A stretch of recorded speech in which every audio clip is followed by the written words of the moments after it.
Vietnam, a socialist republic nation of today, has emerged only since the second half of the 20th century, after great hardship and much bloodshed. It all began in 1858, when the French troops landed in Vietnam to colonize the nation.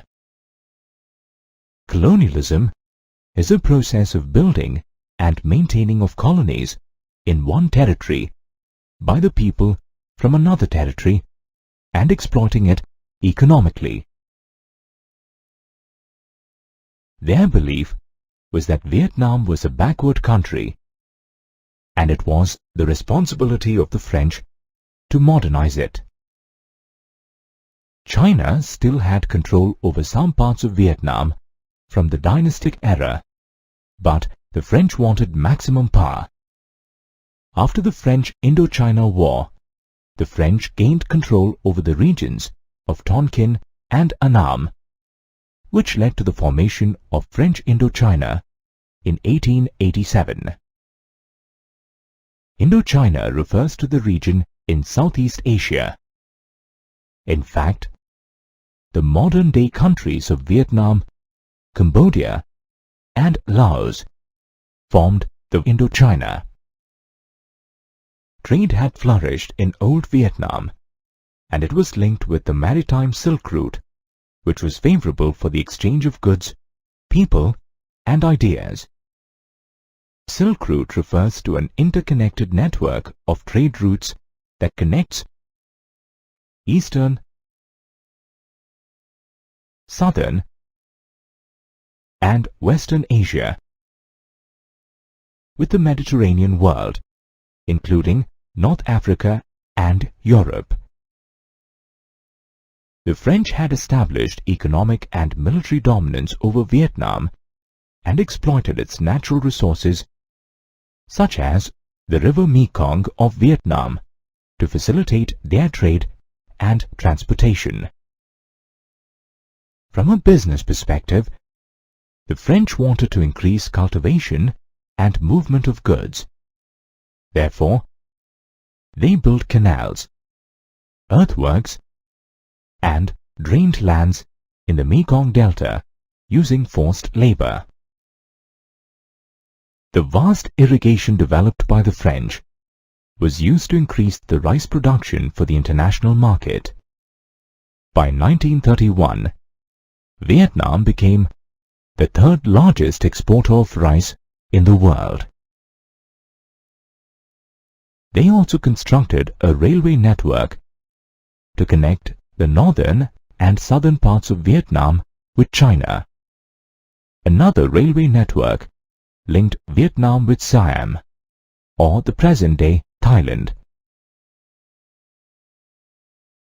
The concept of colonialism generated many debates and discussions amongst the intelligentsia. Writer and policy-maker Paul Bernard believed that the prime motive behind acquiring colonies was to flourish business and make profits. Therefore, it was important for France to develop the economy of Vietnam in order to make their business profitable. He also suggested that industrialization would ensure sufficient employment. The Vietnamese economy was predominantly based on rice and rubber plantations owned by the French and elites in Vietnam. Indentured labor, or labor based on contract, was used in these plantations from the mid-19th century, and the French did not want to industrialize the economy. The French did not adopt any measures as suggested by Paul Bernard, and consequently, feudalism increased in rural Vietnam and standard of living decreased. The French colonization and their growing dominance in the country created tremendous unrest in Vietnam and resulted in nationalist resistance. This was the start of the nationalist movement in Indochina. Comb in the left hand, scissors in the right. Snip, snip, clip, clip. Watch out, be careful. Drop stupid practices, dumb childish things, Speak openly and frankly. Study Western customs. Seems like a harmless song, doesn't it?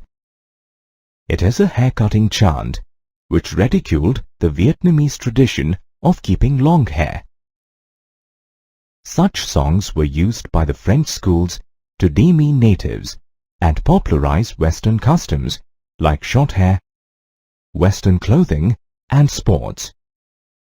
The French colonists believed in carrying out a civilizing mission under the guise of modernizing the colony, and they used education as a tool to do so.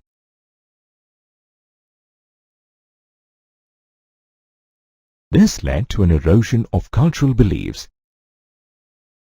religion, and tradition of Vietnam. The French citizens living in Vietnam, called colons, actually wanted an educated labor force, but they also feared that educated natives could oppose their domination and replace their jobs. Therefore, they designed the school curriculum very cleverly and opposed policies that granted full access of French education to the Vietnamese. The elite Vietnamese were very influenced by the Chinese culture. To counter this influence, the traditional education system of Vietnam was dismantled and a new French education system was introduced. There was a lot of debate over the language of instruction in schools. Some felt that French should be used as a medium of instruction in schools, while others suggested teaching Vietnamese in the lower classes and French in the higher classes. They also suggested awarding French citizenship to people who learned the French language and culture. The school textbooks glorified and justified the French colonial rule and portrayed the Vietnamese people as primitive and incapable of intellectual work. The Tonkin Free School, started in 1907, was to provide Western education and ideas. The domination of French culture faced opposition and resistance in Vietnam. As the number of Vietnamese teachers in lower classes increased, they began to question the textbooks. They modified the anti-Vietnamese text in the books and criticized it while teaching. In 1926, a major protest took place in the Saigon Native Girls' School. Gradually, students came in conflict with the French as well as the elite. The protests against the French education were marked with nationalist feelings. By the 1920s, students formed various political parties, such as the Party of Young Annan, and published nationalist journals like the Annanese Student opposing the French domination. The plan of the French to strengthen their rule by controlling education had backfired. The Vietnamese intellectuals feared that their identity was under threat as their culture was being discounted and people were developing a master-slave mindset. In the wake of these thoughts, schools became a part of the nationalist struggle and supported the larger cause of independence. The same manner in which colonization of education backfired on the French, so did their measures on health and hygiene. The rat hunt and bubonic plague of 1903 was a clear indication of the failure in the French civilizing mission. It also presented a unique way for the Vietnamese to counter colonialism in day-to-day life. Bubonic plague is a contagious disease which often proves fatal and can cause an epidemic. This disease is transmitted by the bite of fleas from an infected person or a rodent, especially a rat. The French wanted to develop Vietnam as a modern state for their selfish gains. and so modernizing Hanoi, one of the main cities of Vietnam, came first on their agenda. They employed the latest architectural ideas and engineering skills to create the modern Hanoi. The French part of Hanoi was beautified with wide avenues and a well laid out sewer system. On the other hand, the native quarter was completely ignored, as its development did not serve any purpose to the French. To make matters worse, garbage and sewage from the old city was directed into the river through sewers. So during heavy rainfall or floods, it clogged the streets of the natives. The sewers in the French part of the city provided perfect conditions for rats to breed in and also allowed easy movement throughout the city. Due to such unhygienic conditions, Hanoi became a favorable place for the outbreak of plague. The rats began to enter the luxurious houses of the French via sewage pipes. To combat the rat menace, a rat hunt was started in 1902. The French hired Vietnamese workers as rat catchers and paid them good bounty for each rat they caught. While catching rats in dirty sewers, the Vietnamese realized the concept of collective bargaining. They understood that they could manipulate the situation to their advantage and make a lot of money. To collect their reward from the French, the rat catcher had to show a clipped tail of the rat as proof that the rat had been killed. To maximize their gains, rat catchers began clipping the tails of the rats and releasing them so that the rat hunt could go on forever. On the other hand, some people began raising rats to earn money. As a result, the French had to abandon the bounty program. Meanwhile, the bubonic plague continued to affect Hanoi during 1903 and the subsequent years. The efforts to modernize Hanoi had backfired, and the rat hunt marked the defeat of French colonizers and an utter failure of their civilizing mission.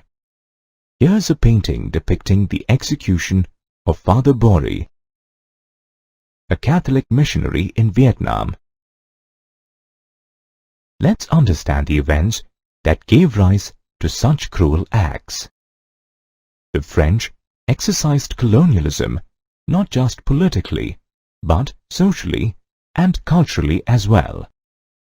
The culture of any country is influenced by the religion because religion shapes the basic values of people.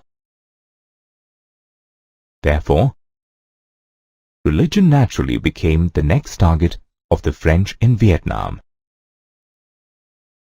Interestingly, while religion played an important role in strengthening colonial control, it also provided ways of resistance. Vietnam was a place for many religions, such as Confucianism, Buddhism, and local practices.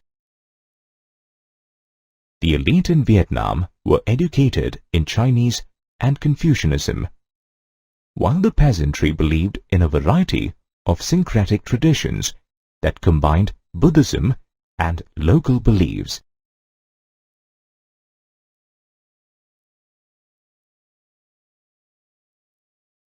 Buddhism is the religion and philosophy founded by Siddhartha Gautama, commonly known as Buddha or the Awakened One.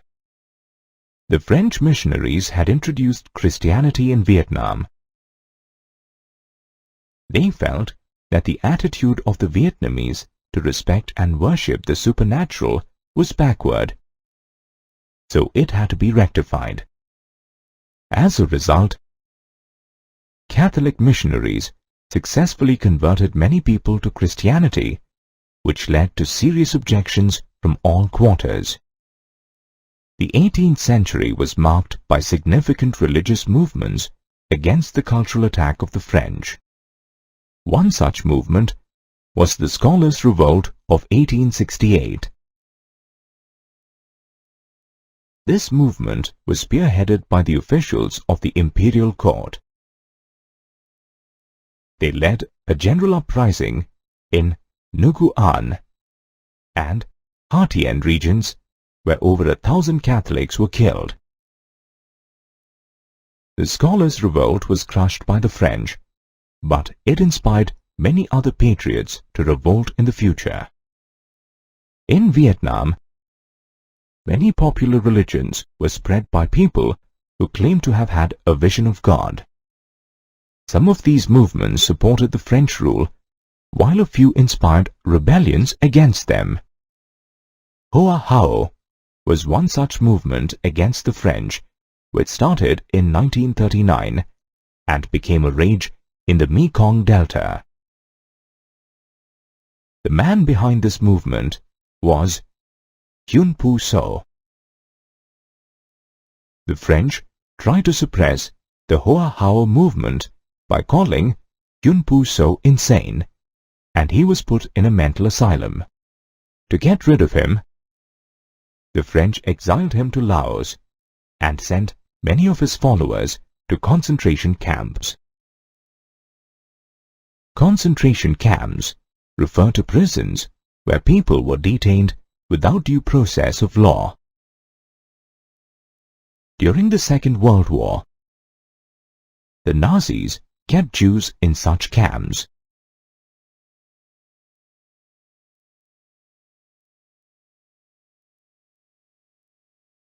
Overall, religious movements had a contradictory relationship with mainstream nationalism.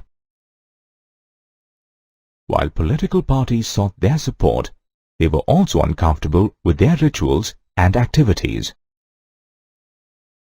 However, religious movements were certainly successful in provoking anti-imperialistic sentiments. Vietnamese nationalism was marked by the opposition of colonialism in all spheres of life.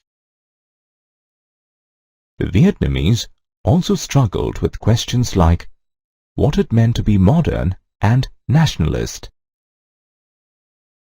They debated if it was essential to discard age-old traditions and social customs to become modern, and also questioned whether the West was the perfect example of growth and civilization. While one group of intellectuals were in favor of strengthening Vietnamese traditions in order to resist Western domination, the other group felt that Vietnam could imbibe the best from the West even while opposing their domination. These contrasting views led to a lot of unending debates.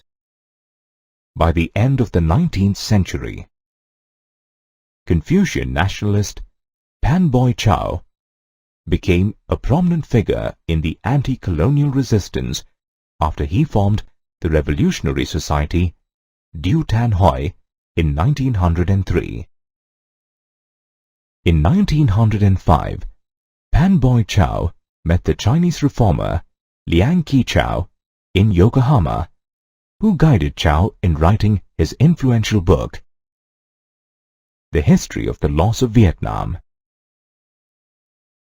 The book deals with two interconnected themes of loss of sovereignty of Vietnam and the break of ties with China. There were nationalists who differed in opinion with Pan Boi Chau. Pan Chu Trinh was one such nationalist. He was unfriendly towards monarchy and was against the idea of resisting the French rule with the help of the court. In fact, he wanted to establish a democratic republic. Pan Chu Trinh did not want to reject Western civilization totally. He accepted the French revolutionary ideal of liberty, but accused the French for not abiding by the ideal. Early Vietnamese nationalists shared good relations with Japan and China. Both these countries provided models for change and served as refuge for the people absconding from the French. These countries also became the center for revolutionaries to build their network. During 1907 and 8, about 300 Vietnamese students visited Japan to get modern education. Many of them wanted arms and military help from Japan in order to overthrow the French in Vietnam and re-establish the deposed Nguyen dynasty. These students established a branch of the Restoration Society in Tokyo. However, after 1908, the Japanese ministry took a tough stand. It asked the revolutionaries, including Pan Boy Chow, to leave Japan and seek exile in China and Thailand. Apart from Japan, Vietnamese nationalists were also inspired by developments in China. In 1911, the Chinese monarchy was overthrown by a popular movement under Sun Yat-sen, and thereafter a republic was set up. These developments encouraged Vietnamese students to organize an association for the restoration of Vietnam, which primarily aimed at realizing the objectives put forward by the revolutionaries. This was a dramatic turn in the independence movement of Vietnam. Now the objective of the revolutionaries was to establish a democratic republic in Vietnam and not a constitutional monarchy. Here's the man who introduced communism to Vietnamese politics and shaped the independence of Vietnam. Meet Ho Chi Minh, the founder of Vietnamese Communist Party. The name Ho Chi Minh means he who enlightens. He is credited for bringing together different nationalist groups in Vietnam in 1930.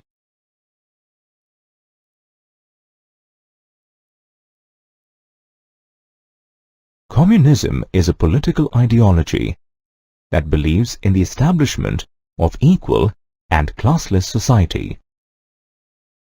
Common ownership and control of means of production are important facets of a communist state. It was adopted in Vietnam as an anti-colonial solution.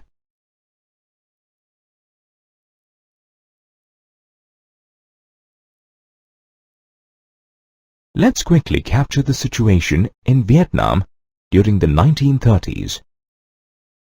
The Great Depression had led to a sharp fall in prices of main agricultural products such as rubber and rice. This resulted in the rise of debts, unemployment, and rural uprisings in Vietnamese provinces of Nghệ An and Hà Tĩnh. These provinces were very poor and prone to rebellions. Therefore, they were also known as electrical fuses of Vietnam. In 1940, Japan occupied Vietnam in order to make imperial gains in Southeast Asia. At this time, the League for the Independence of Vietnam, also known as the Viet Minh, fought with Japan and recaptured Hanoi in September 1945.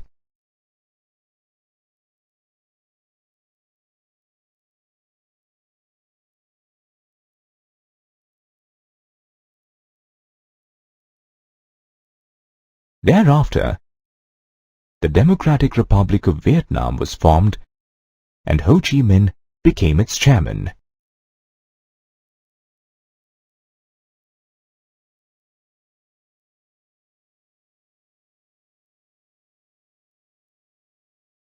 The new Republic of Vietnam faced a lot of challenges after 1945. The French tried to gain control by using Bao Dai as the puppet king of Vietnam. General Henry Navarre, a supreme French commander, was confident of winning the battle and wanted to attack Viet Minh even in their remote bases. However, his plans failed miserably. After 8 years of fighting, the Viet Minh defeated the French in Dien Bien Phu. This defeat thoroughly demoralized the French and crushed their hopes of retaining Vietnam. This battle convinced the Vietnamese of their ability to fight with imperialists through determination and strategic planning. After the French defeat, the peace negotiations took place in Geneva. In order to give solace to their bruised ego, the French persuaded the Vietnamese to accept the division of the country into two parts, North Vietnam and South Vietnam.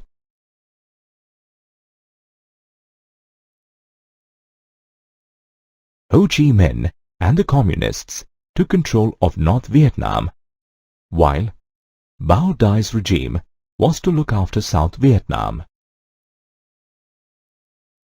After the division, a series of events ensued that turned Vietnam into a battlefield for a long time. In South Vietnam, the Bao Dai regime was soon overthrown by a coup led by Ngo Dinh Diem, an authoritarian.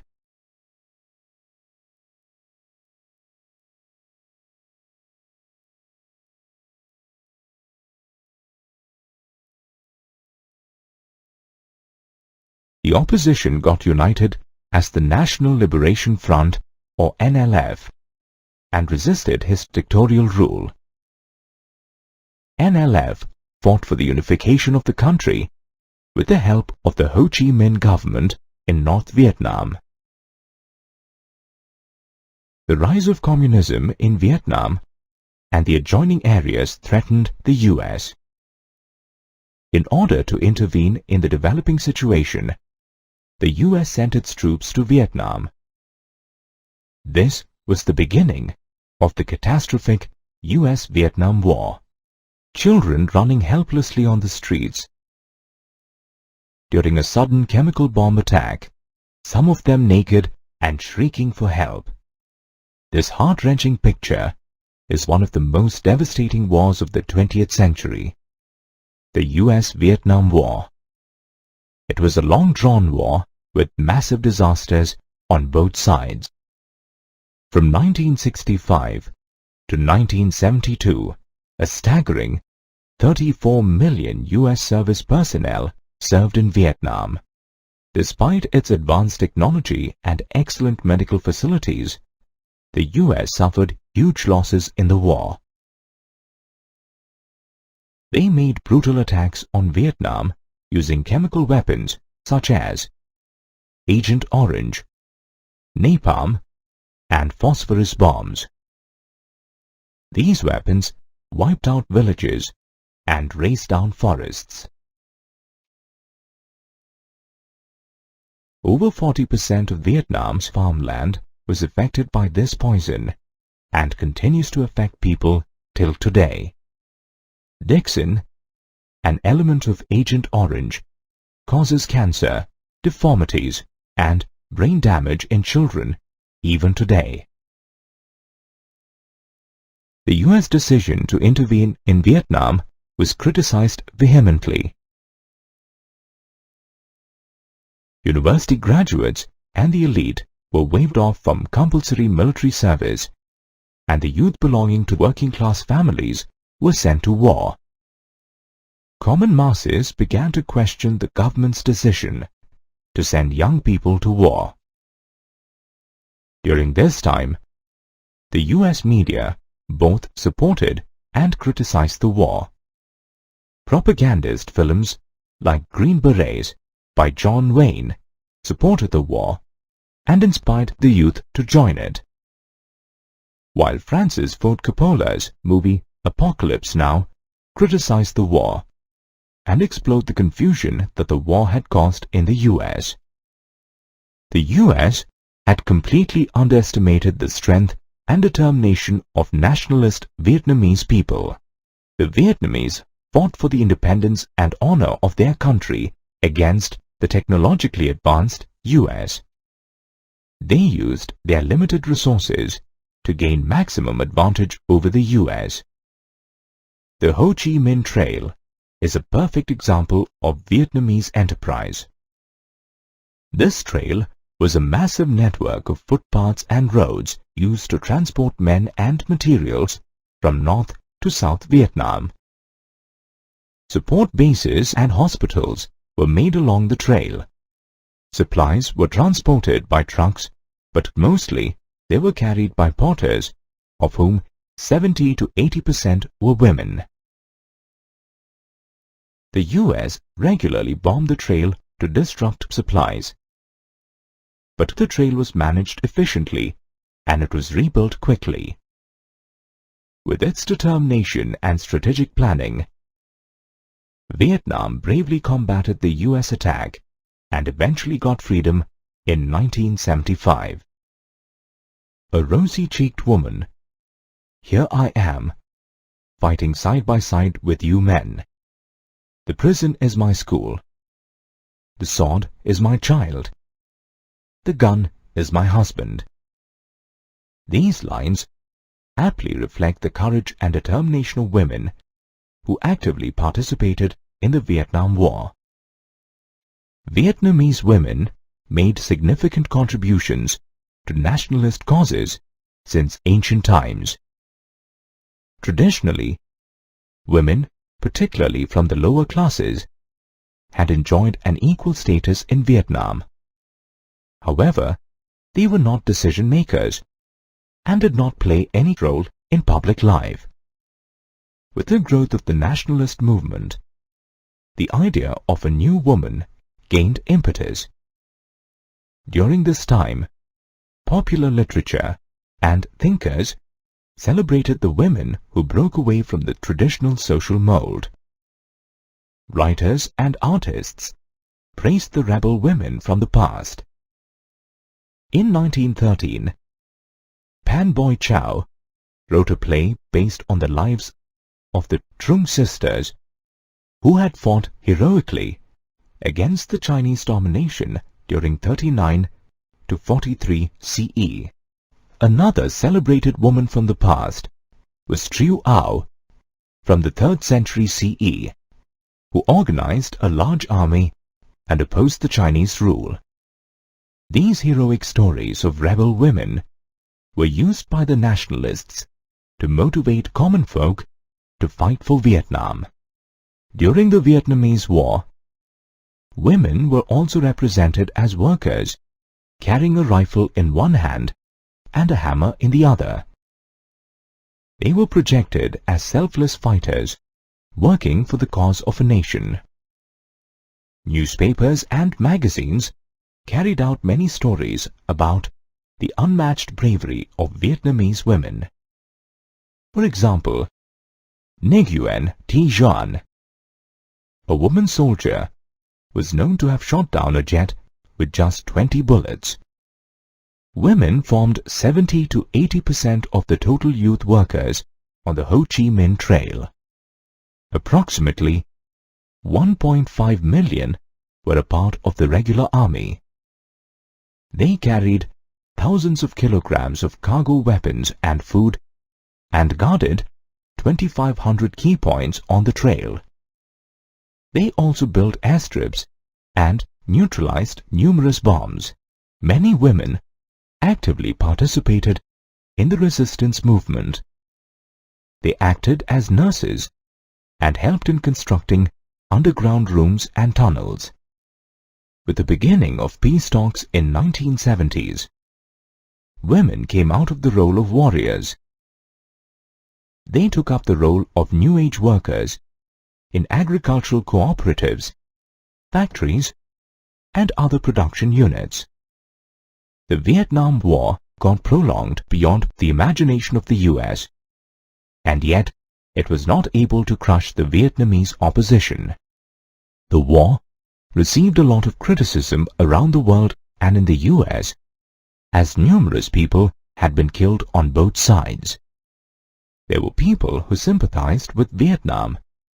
Writers such as Mary McCarthy and actor Jane Fonda visited Vietnam and brought the Vietnamese struggle to the notice of the international community. Noam Chomsky, an eminent American linguist, philosopher, and political activist, called the Vietnam War the greatest threat to peace, of national self-determination, and to international cooperation. Such widespread criticism of the war and the US government policies paved the way for negotiations. In July 1974, a peace settlement was signed in Paris. The North Liberation Front occupied the presidential palace in South Vietnam on the 13th of April, 1975, and Vietnam got unified.